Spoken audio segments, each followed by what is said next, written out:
बोलो समझ गए? समझ गए? श्योर? एक ऐसी इकोनॉमी जहां पर मांग और आपूर्ति, बोले तो डिमांड एंड सप्लाई, इन दोनों के बीच या डिमांड और सप्लाई का स्वतंत्र प्रवाहन होता है। इसका मतलब ये हुआ एक ऐसी अर्थव्यवस्था जहां डिमांड और सप्लाई पर कोई कंट्रोल करने वाला नहीं हो। इसका मतलब एक ऐसी इकोनॉमी जहां पर एक कंज्यूमर जितनी चाहे उतनी डिमांड करे, एक प्रोड्यूसर जितनी चाहे उतनी सप्लाई करे। No control over the demand and supply, जहां मांग और आपूर्ति पर कोई नियंत्रण नहीं होता है, उसे हम कौन सी इकोनॉमी कहते हैं? कैपिटलिस्टिक। बोलो समझ में आया? श्योर? अब दोस्तों एक ये बात बताओ कि जब मांग और आपूर्ति मतलब उपभोक्ता और उत्पादक पर कोई नियंत्रण नहीं होगा, देखो अपने आप दिमाग में इंस्टॉल हो जाएगा, छप जाएगा, बस सुनना। जहां डिमांड सप्लाई पर कोई कंट्रोल नहीं है, तो पीछे से भी आवाज आनी चाहिए, तो ऐसी अर्थव्यवस्था में ज्यादा से ज्यादा प्राइवेट निजी क्षेत्र होंगे या पब्लिक सार्वजनिक क्षेत्र होंगे? एवरीवन। तो इसका मतलब है ये एक ऐसी इकोनॉमी है जहां पर निजी क्षेत्र की अधिकता होती है, जहां पर जो निजी क्षेत्र हैं, जो प्राइवेट सेक्टर्स हैं, वो क्या होते हैं? ज्यादा होते हैं। बोलो समझ में आ गया? मतलब अगर किसी देश में प्राइवेट सेक्टर्स बहुत ज्यादा हैं तो वो कौन सी इकोनॉमी कहलाएगी? कैपिटलिस्टिक। तो साथ में मैं ये भी कह सकता हूं कि एक ऐसी अर्थव्यवस्था है, एक ऐसी इकोनॉमी है जहां पर जो हमारी सरकार है, जो हमारी गवर्नमेंट है, उसका हस्तक्षेप या हम कह लें बहुत कम होता। एवरीवन, समझ में आ रहा? कॉन्सेप्ट बन रहा? कितनों? ये बात है दोस्तों, अगर हम बात करते हैं एक कैपिटलिस्टिक इकोनॉमी की, एक पूंजीवादी अर्थव्यवस्था की, तो हमने देखा यहां पर मांग और आपूर्ति, उपभोक्ता और उत्पादक पर पूरा नियंत्रण है। बोलो यस?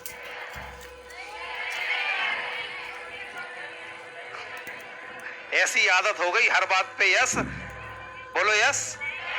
इसका मतलब जहां पर उपभोक्ता और उत्पादक के ऊपर पूरा कंट्रोल है उसे पूंजीवादी। बोलो हाँ है? इसका मतलब एक ऐसी इकोनॉमी जहां पर उपभोक्ता और उत्पादक पर कोई कंट्रोल नहीं है, उसे कहेंगे कौन सी इकोनॉमी? समझ में आ गया? श्योर? नाउ दोस्तों, ऐसी इकोनॉमी जहां पर प्राइवेट सेक्टर ज्यादा हो उसे क्या कहेंगे? कम ऑन यस। और जहां पर अगर हम लोग कहें जो निजी क्षेत्र या सार्वजनिक क्षेत्र कम हो, ऐसा भी कह सकते हैं। तो अभी यहां पर एक बात नोट कर लो तुरंत की तुरंत।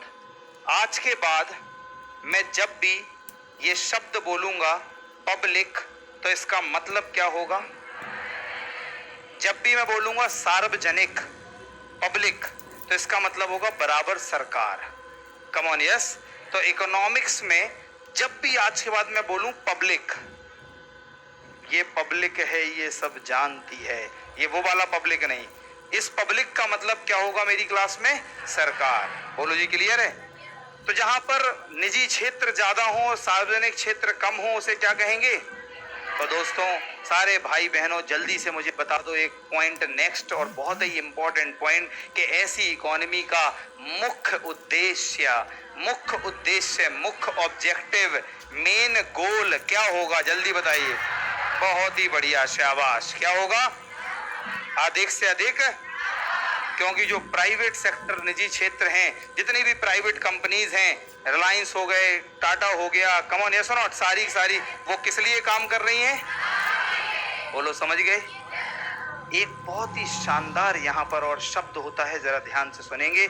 यहाँ पर एक और चीज बोलते हैं हम लोग, दैट इज कॉल्ड लाइजेस फेयर। लिख लो कॉपी में, हिंदी में भी ऐसे ही बोलते हैं, लाइजेस फेयर।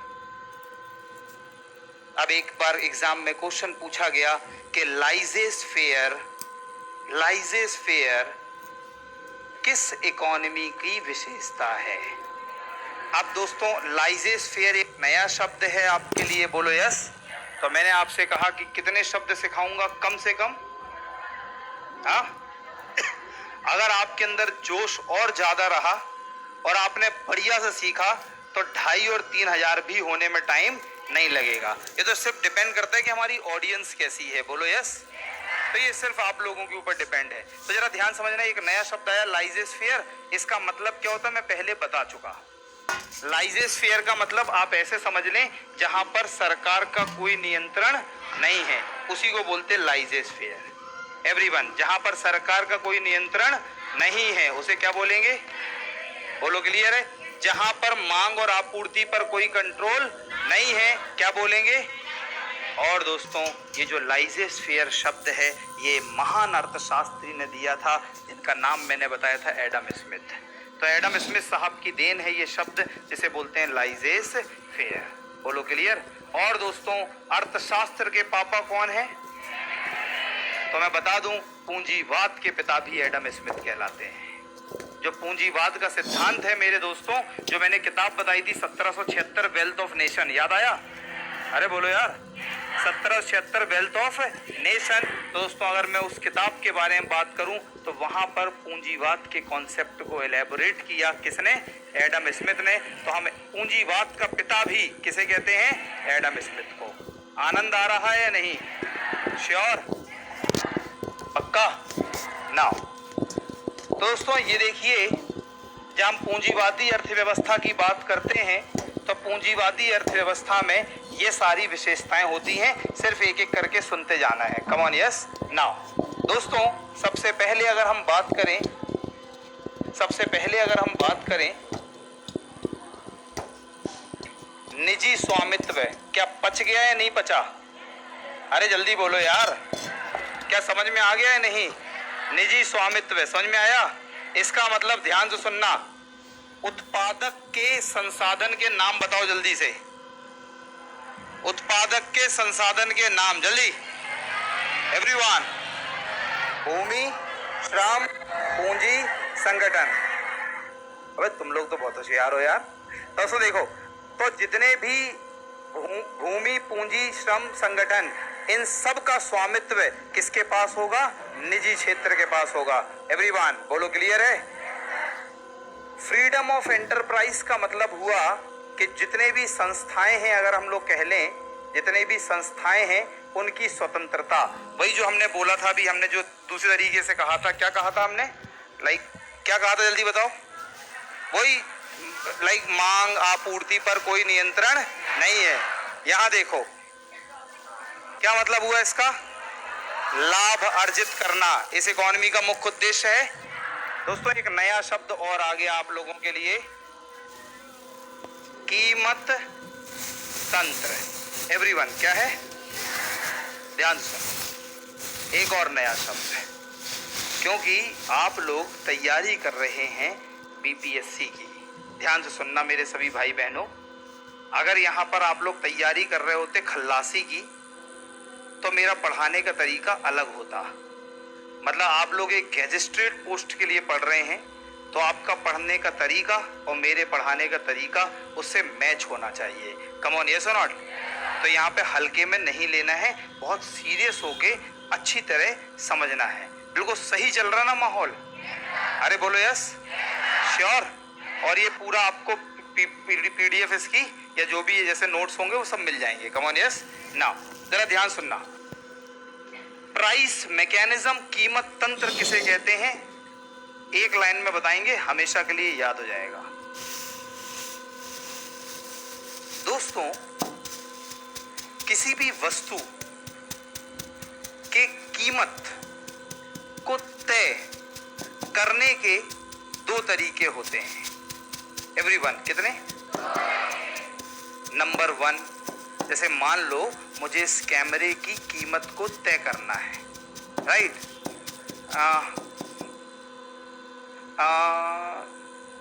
कमेंट सही चल रहे हैं दोस्तों। इस कैमरे की कीमत दो प्रकार से तय होगी। नंबर 1, सपोज करो मैं ये कैमरा बनाता हूं, तो नंबर 1 कैसे तय होगी कि मुझे इस कैमरे को बनाने में कितनी लागत आई, कितनी कॉस्ट आई, उससे मैं कीमत तय कर लूंगा। प्रॉफिट लाभ आप जोड़कर तय हो जाएगी। अरे बोलो यार, इतना सब जानते ही हैं कि अपन लोग सब्जी का ठेला लगाना है सब्जी मंडी गए, आलू क्या भाव मिले, लागत, उसमें थोड़ा लाभ जोड़ा और कीमत तय कर दी बाजार में। बोलो सही है। दूसरा तरीका क्या होता है वो सुने। दूसरा तरीका ये होता है कीमत को तय करने का कि बाजार में किसी वस्तु की मांग कितनी है और उस वस्तु की आपूर्ति कितनी है, किसी वस्तु की डिमांड कितनी है और किसी वस्तु की सप्लाई कितनी है। मतलब 100% बाइलिंगुअल क्लास चल रही है नहीं एवरीवन, बोलो सही है। किसी वस्तु की डिमांड और सप्लाई, जैसे अगर मान लो आज मंडी में टमाटर की डिमांड ज्यादा है एवरीवन, टमाटर की डिमांड क्या है और साथ में जो टमाटर हैं उनकी सप्लाई क्या है, कम है। मान लो आज टमाटर की डिमांड क्या है और सप्लाई क्या है एवरीवन, राइट। अगर डिमांड ज्यादा है, हाँ बिल्कुल नोट्स बनवाते चलेंगे, बिल्कुल चिंता नहीं करनी है, सिर्फ ये इंट्रोडक्टरी क्लास है, ऑनलाइन स्टूडेंट सिर्फ समझने की कोशिश करो अभी। तो आज मार्केट में मंडी में टमाटर की डिमांड है ज्यादा, मान लो शादी वादी का समय चल रहा है तो बहुत सारे लोग डिमांड कर रहे हैं, और सप्लाई मान लो बारिश पड़ गई, सप्लाई कम हो गई, अरे बोलो यस और नॉट। तो आप जल्दी से बताओ प्राइस क्या होगा एवरीवन, बढ़ जाएगा। तो जल्दी से बताओ प्राइस को किसने तय किया, मांग और आपूर्ति ने। जब मांग और आपूर्ति प्राइस को तय करते हैं तो इसे कहते हैं कीमत तंत्र। बोलो जय हो। क्या कॉन्सेप्ट समझ में आ गया, सबके दिमाग में चिपक गया, खरोंचते हुए भी निकलेगा, पक्का प्रॉमिस, पक्का। चलो दोस्तों, जब किसी वस्तु की कीमत कौन तय करे, मांग और आपूर्ति, तो इसे क्या कहेंगे, कीमत तंत्र। क्योंकि दोस्तों ये पूंजीवाद की बात हो रही है, यहाँ मांग और आपूर्ति पे कोई नियंत्रण नहीं है, समझ गए ना। नेक्स्ट देखो, उपभोक्ता संप्रभुता, हिंदी में लिख सकते हो इसे, कंज्यूमर सोवरेनिटी का मतलब होता है उपभोक्ता संप्रभुता। क्या मतलब, जरा ध्यान से सुनना। अपने पास दो चीजें हैं, एक है प्राइवेट सेक्टर, निजी क्षेत्र, एक है पब्लिक सेक्टर, सरकारी क्षेत्र। अब जल्दी से बताओ, आपके अकॉर्डिंग जो आपको चाहिए है ऐसा प्रोडक्ट डिजाइन, इस तरह का प्रोडक्ट कौन बनाएगा, निजी क्षेत्र बनाएगा या सार्वजनिक क्षेत्र बनाएगा एवरीवन, निजी क्षेत्र बनाएगा ना। तो इसी को बोलते हैं उपभोक्ता संप्रभुता। मतलब यहाँ पर कंज्यूमर इज किंग, जो उपभोक्ता है वो क्या होता है, राजा होता है। तो ऐसे बोलते हैं पूंजीवाद। बोलो क्लियर है। यहाँ पर जो निजी क्षेत्र की कंपनी है, अब भैया सरकार क्या करती है, ध्यान सुनना, सरकार क्या करती है, एक मैं आपको मेंस जब पढ़ा रहा हूँ, जो मेंस में आएंगे तो उन्हें मैं बताऊंगा पीडीएस, पब्लिक डिस्ट्रीब्यूशन सिस्टम, लोक वितरण प्रणाली, राशन शॉप। अरे बोलो भैया, राशन शॉप में जो तुम्हें गेहूं और जो चना और जो चावल मिल रहे, वो तुम्हारे मन के मिल रहे कि उनके मन के मिल रहे, लेकिन निजी क्षेत्र तुम्हारे मन का प्रोडक्ट देता है या उनके मन का। इसे कहते हैं उपभोक्ता संप्रभुता। जहां पर जो वस्तु है, जो सेवा है, जैसे अब ये देखो खान ग्लोबल स्टडीज, ये क्या है, प्राइवेट सेक्टर या पब्लिक सेक्टर। तो हम जो प्रोडक्ट दे रहे हैं वो आपके मन का दे रहे हैं या अपने मन का। मन कैसा लग रहा, सही लग रहा है, कम लग रहा, बिंदास मजा लो। बताओ दोस्तों, ईमानदारी से बताओ कि क्या इस क्लास में कुछ ज्ञान मिला या नहीं मिला। क्या ये लगा कि इकोनॉमी अपन ऐसे ही कर लेंगे बहुत आसानी से। अरे बोलो यार, सही है, मतलब बिल्कुल दिमाग में चिपका देंगे। कम ऑन यस, तो चिपकाओ फिर। देखो दोस्तों, तो कंज्यूमर सोवरेनिटी, उपभोक्ता संप्रभुता, कितना टफ शब्द लग रहा था भाई साहब पढ़ने में, उपभोक्ता संप्रभुता। लेकिन जब खोदा तो निकला एक लाइन का कि जहां पर क्या कोई भी वस्तु या सेवा होगी वो किसके अकॉर्डिंग होगी। कम on yes, so this is called उपभोक्ता संप्रभुता। बोलो सही है। नाउ थोड़ा सा आगे चलते हैं। ये देखो, लेस गवर्नमेंट इंटरफेरेंस, कम सरकार का हस्तक्षेप। क्या ये बात अपने आप समझ में आ गई या नहीं आई? फ्रीडम ऑफ मार्केट फोर्सेस, बाजार सेनाओं की स्वतंत्रता समझ में आ गई, बात करी थी। नाउ जल्दी बताओ, मार्केट फोर्स किसे कहते हैं? जल्दी, डिमांड और सप्लाई, राइट। नाउ अब ये देखो दोस्तों, ये जो कंट्रीज हैं जैसे US, Hong Kong, Singapore, New Zealand, Australia, Canada, ये सारे के सारी कंट्रीज जो हैं वो क्या हैं? राइट। नाउ नोट्स, जो ऑनलाइन स्टूडेंट्स हैं जो कह रहे हैं नोट्स है, तो वो बिल्कुल एज इट इज आपको मिल जाएगा, राइट। एक तो ये भी है, अपन लोग पीडीएफ भी देते हैं, है ना, तो ये जो बोर्ड है इसी की पीडीएफ बनाकर भी दे देंगे, तो आप घर पे भी नोट्स बना सकते हैं जो छूट रहे। क्या बोलो, समझ में आया कुछ? सही है कि नहीं? प्लस आपको वो तो अलग से जो मिलता है वैसे मिलेगा भी। दोस्तों अब हम बात कर लेते हैं थोड़ा सा नेक्स्ट एंड व्हाट, समाजवादी अर्थव्यवस्था, सोशलिस्टिक इकोनॉमी। बहुत ही सिंपल, एक लाइन में खत्म, एक लाइन में खत्म, बस एक लाइन सुन लेना। रेडी? पूंजीवादी अर्थव्यवस्था, पूंजीवादी का जस्ट उल्टा, खत्म। तो जो जो हमने पूंजीवादी अर्थव्यवस्था में पढ़ा उसका जस्ट क्या कर दो, बस उसे क्या कहेंगे?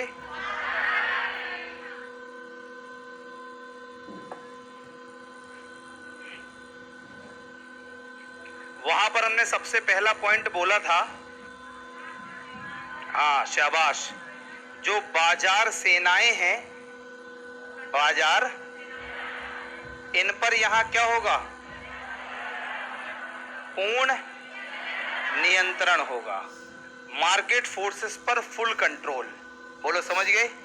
इसका मतलब है यहां पर एक उपभोक्ता, एवरीवन, और उत्पादक, उपभोक्ता और उत्पादक, कॉपी पर भी लिखवाएंगे, बिल्कुल चिंता नहीं करें, सब लिखवाएंगे, बिल्कुल थोड़ा समझ लें, राइट।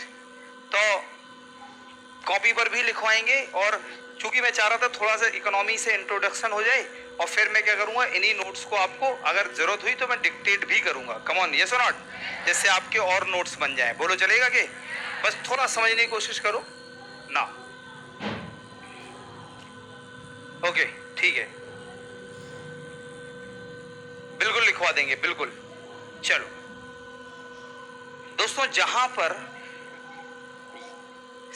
अब हमने यहां पे कहा कि बाजार सेनाओं पर पूर्ण नियंत्रण है, तो अपने आप जल्दी बताइए, यहां पर सरकार की चल रही होगी या नहीं चल रही होगी? चलेगी या नहीं? श्योर?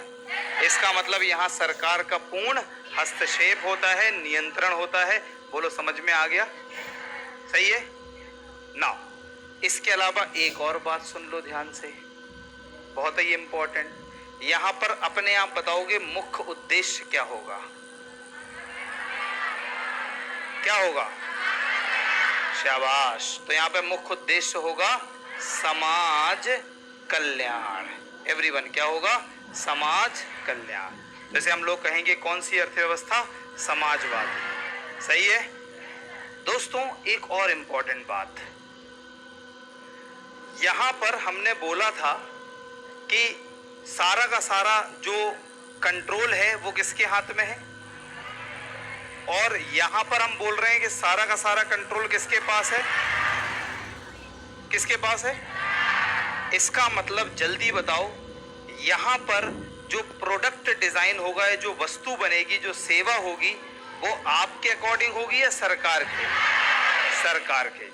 एक पॉइंट और वहां हमने बोला था, ध्यान करो, कि जो भूमि श्रम पूंजी संगठन है उस पर स्वामित्व किसका है? यहां पर भूमि श्रम पूंजी संगठन पर स्वामित्व किसका होगा? दैट इज कॉल्ड समाजवाद।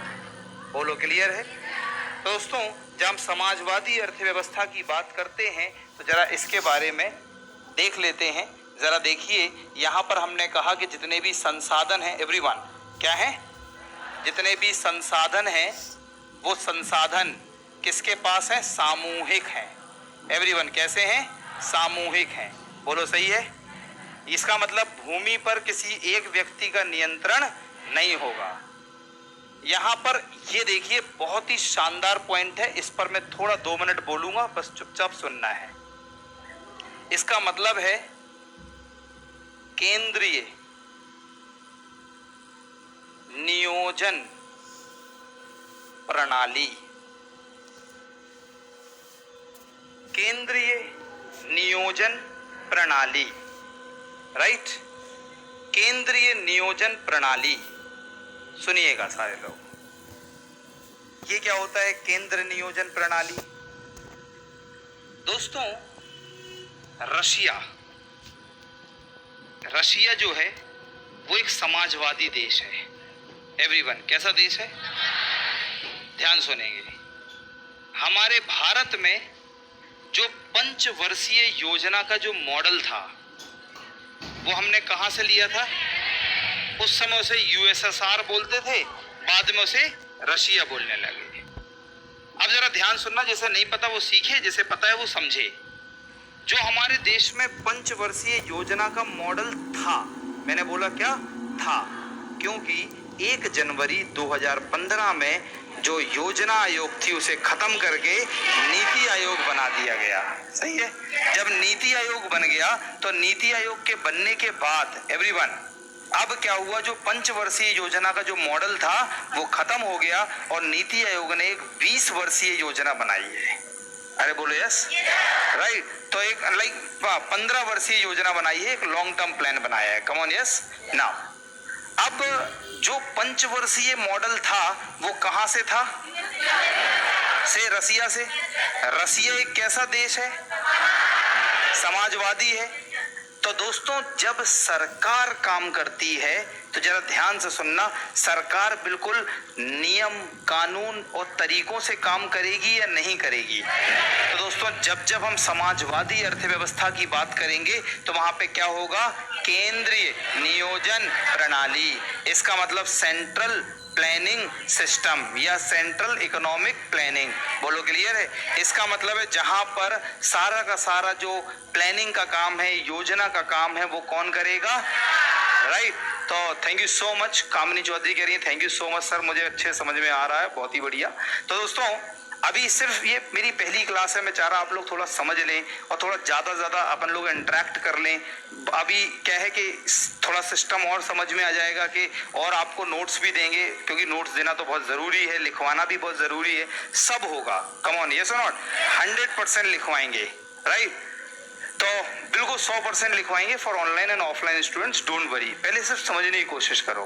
तो जहां पर केंद्र आर्थिक नियोजन होगा तो यह केंद्र नियोजन प्रणाली होगी, तो जल्दी से बताइए वो कौन सी? तो दो तरीके हैं पढ़ने और पढ़ाने के।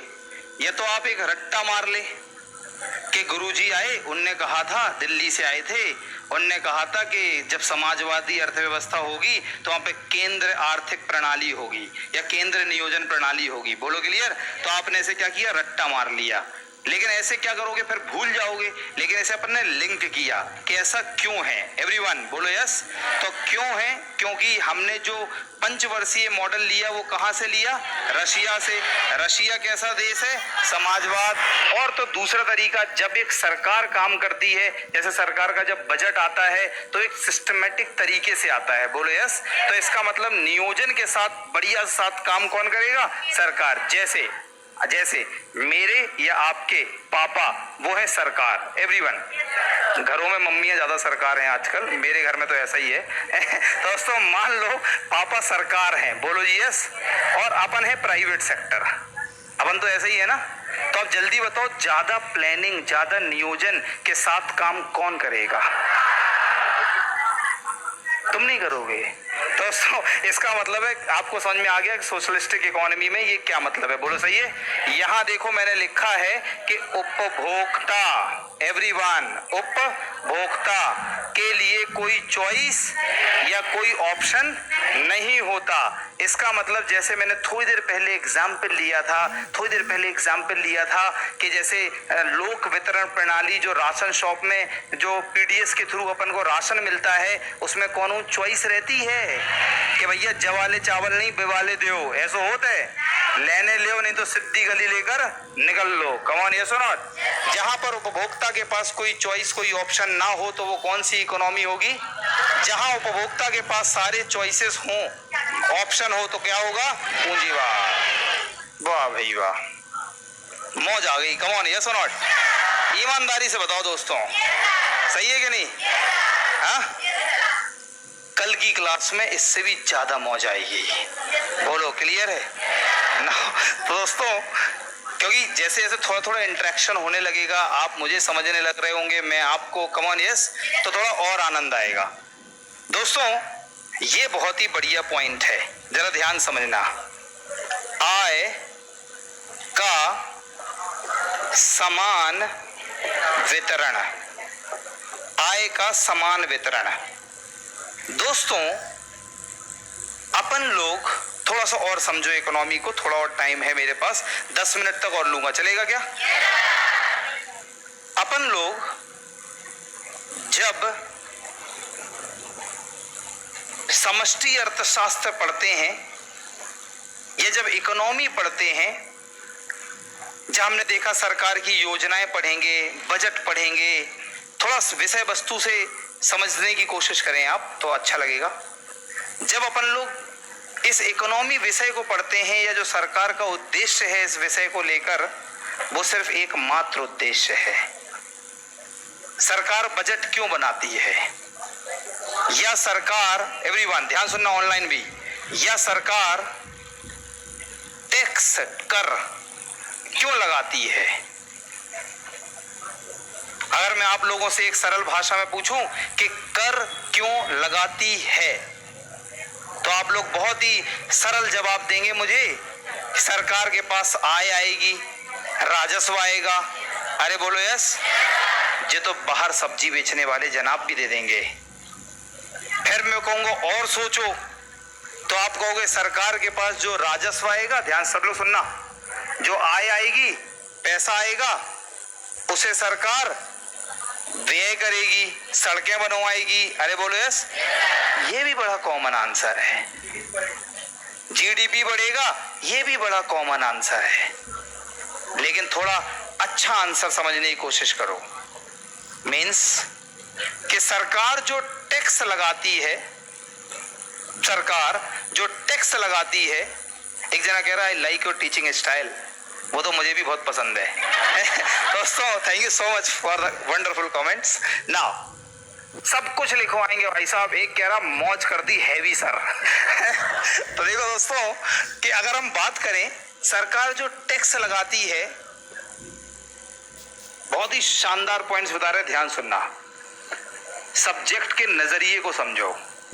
ये आम पॉइंट्स अगर आप एग्जामिनेशन में लिखोगे, सोचो मैं कॉपी चेक कर रहा है या आप कॉपी चेक कर रहे किसी की, 10 कॉपियों में से 8 कॉपियों में सबने एक ही बात लिख रखी, 2 ने थोड़ी अच्छी बात लिखी, तो एग्जामिनर ज्यादा अच्छे नंबर किसे देगा? उसी की तो लड़ाई है यहाँ। अब मैं लिखूंगा कि टैक्स इसलिए लगाते हैं जिससे आय का समान रूपी वितरण हो सके। दोस्तों, जिन लोगों के पास बहुत ज्यादा पैसा है, एवरीवन, उन लोगों से टैक्स के जरिए सरकार ने पैसा क्या किया? लिया। और सरकार ने विभिन्न सरकारी योजनाओं के तहत उसी पैसे को अलग अलग, जिन लोगों के पास कम पैसा, उनको दिया। जैसे पीएम किसान योजना, 6,000 रुपए 2-2 हजार की 3 किस्तों में सरकार के द्वारा दिए जा रहे हैं। तो ये क्या है? आय का समान वितरण। कौन कर रहा? सरकार या निजी? सरकार या निजी क्षेत्र? सरकार कहाँ होती? पूंजीवाद या समाजवाद? दोस्तों, समाजवाद का एक एग्जाम्पल होता है, या एक फीचर होती है, एक विशेषता होता है आय का समान वितरण, इक्वल डिस्ट्रीब्यूशन ऑफ इनकम। बताओ दोस्तों, आनंद आया कि सिर्फ समझा आपने? मतलब बहुत बढ़िया, समझ में आया? ऐसा नहीं कि गुरुजी ने कहा ये होते हैं, तुमने छाप लिए। क्यों होते हैं ये पता होना चाहिए, या मतलब क्या होता है ये पता होना चाहिए। कम ऑन, यस नाउ। दोस्तों यहां कह रहे हैं कि बाजार सेनाओं का अभाव, बाजार सेनाओं का अभाव। तो दोस्तों बताओ क्या सही बात है या गलत? कुछ नहीं करना है। तो जैसे हमारा रशिया हो गया, ये सारी कंट्रीज जो हैं, या अपन कह लें वो किंग गोंग किंग वाली देश, नॉर्थ कोरिया भाई साहब, तो वो कौन सा है? कम ऑन, सही है। जैसे चाइना हो गया, क्या है? लेकिन आज की सदी में चाइना एक कैपिटलिज्म की ओर जा रहा है, ऐसा मैं लाइक करंट इकोनॉमी के पर्सपेक्टिव से कहूंगा। और दोस्तों लास्ट और आज का बिल्कुल अंतिम पड़ाव, मिश्रित अर्थव्यवस्था। मिश्रित अर्थव्यवस्था, मिक्स्ड इकोनॉमी। ध्यान से सुनेंगे, बहुत ही सिंपल है। ये भी मैं बताऊं क्या यार? ये तो आप बता दो मुझे। बोलो, सही है? जहां पर और सार्वजनिक, बोलो सही है? जहां पर निजी और सार्वजनिक, जहां पर निजी और सार्वजनिक दोनों क्षेत्र होते हैं तो उसे कौन सी अर्थव्यवस्था कहते हैं? मिश्रित। सही है? थोड़ी सी कहानी सुन लो बस। लास्ट 1990 का समय चल रहा था, भारतीय अर्थव्यवस्था बहुत दयनीय थी। सुनते जाना बस, थोड़ा मैं जल्दी जल्दी बोलूंगा, कहानी है। 1990 में हमारे देश की जो अर्थव्यवस्था थी बहुत बुरी तरह से बिगड़ चुकी थी।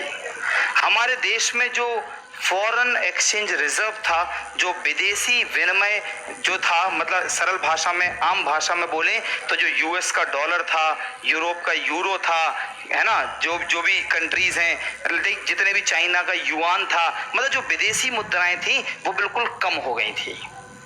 और उस सिचुएशन को, उस अवस्था को हमने बोला आर्थिक, एवरीवन क्या बोला? आर्थिक तंगी, इकोनॉमिक क्राइसिस। दोस्तों 1990 में भारत इकोनॉमिक क्राइसिस से जूझ रहा था। और तो और जब मैं मेंस के पर्सपेक्टिव से पढ़ाऊंगा तो बहुत सारी बातें करूंगा कि साथ में राजकोषीय घाटा भी बहुत ज्यादा था। अब मुझे पहले प्रीलिम्स के पॉइंट ऑफ व्यू से बताना पड़ेगा होता क्या है। तो अब सरल भाषा मानो कि हमारे देश की आर्थिक स्थिति बहुत ही बुरी तरह से बर्बाद थी। बोलो क्लियर है? बहुत बुरी तरह से बर्बाद थी। तो ब्यूटी कुमारी है, कोई कह रही है सर आज तक ऐसा कोई नहीं पढ़ाया। थैंक यू, दिल जीत लिया जमोड़ी ने। तो दोस्तों जरा ध्यान सुनना, तो सुन लो, मतलब 1990 में भारत की अर्थव्यवस्था बहुत बुरी तरह से, उस समय हमारे देश के प्रधानमंत्री थे मनमोहन सिंह, पीवी नरसिम्हा राव साहब, और उनके वित्त मंत्री थे मनमोहन सिंह साहब। शाबाश, बहुत बढ़िया गौरव कुमार, तुम्हारा आंसर सही है। तो उनके जो वित्त मंत्री थे वो थे मनमोहन सिंह साहब। हमारे देश में एक मनमोहन राव कमेटी का गठन हुआ, मनमोहन राव समिति।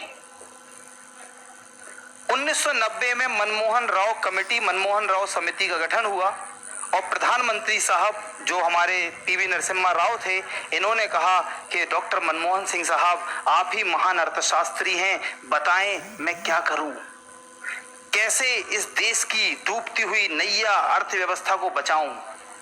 तो मनमोहन साहब बोले, उस समय बोला करते थे, कुछ जगह बोले। दोस्तों मनमोहन साहब बोले चलो चलते हैं आईएमएफ, इंटरनेशनल मॉनेटरी फंड, अंतरराष्ट्रीय मौद्रिक कोष। हेडक्वार्टर कहाँ है? उसके जब अंदर घुसेंगे तो बताएंगे क्यों बनाया गया, क्या कारण था, क्या क्या करता है, बहुत सारी चीजें। कम ऑन यस। दोस्तों इन लोगों ने प्लान किया और ये दोनों डॉक्टर मनमोहन सिंह साहब और पीवी नरसिम्हा राव साहब पहुंच गए आईएमएफ। रात में निकले, सवेरे सवेरे पहुंच गए और जैसे कह रहे भोर ही भोर, जो मोड़ा कह रहा है तो दोस्तों, जैसे सवेरे सवेरे आईएमएफ का दरवाजा खुला, इन दोनों ने कहा बाबा के नाम पर दे दे। तो आईएमएफ ने हमें इन दोनों को सजेशन दिया, कहा कि भैया बाबा के नाम पर एक ही कंडीशन में देंगे, जब तुम अपने इकोनॉमिक मॉडल को चेंज करो।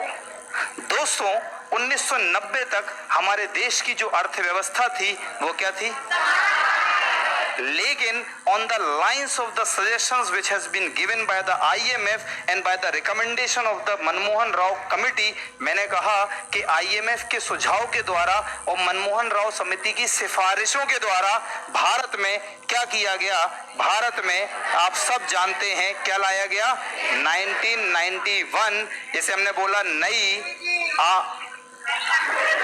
ज्यादा जोश आ रहा होगा इसे, जैसे हमने बोला नई आर्थिक नीति, एवरीवन क्या, नई आर्थिक नीति, इंग्लिश में बोला न्यू इकोनॉमिक पॉलिसी, और this is what, LPG, liberalisation, उदारीकरण, ग्लोबलाइजेशन, बोलो क्लियर।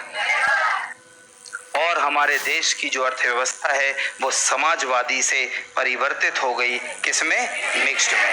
और आज हमारे देश की जो अर्थव्यवस्था है वो कौन सी है, यहाँ पर जो निजी क्षेत्र हैं इनका उद्देश्य क्या है, प्राइवेट कंपनीज। यहाँ पे जो सरकार है इसका उद्देश्य क्या है, समाज कल्याण, बोलो क्लियर है। दोस्तों मुझे उम्मीद है कि आप लोगों को आनंद आया होगा और आपने बहुत कुछ सीखा होगा। Have a nice and wonderful time. God bless you all. जय हिंद।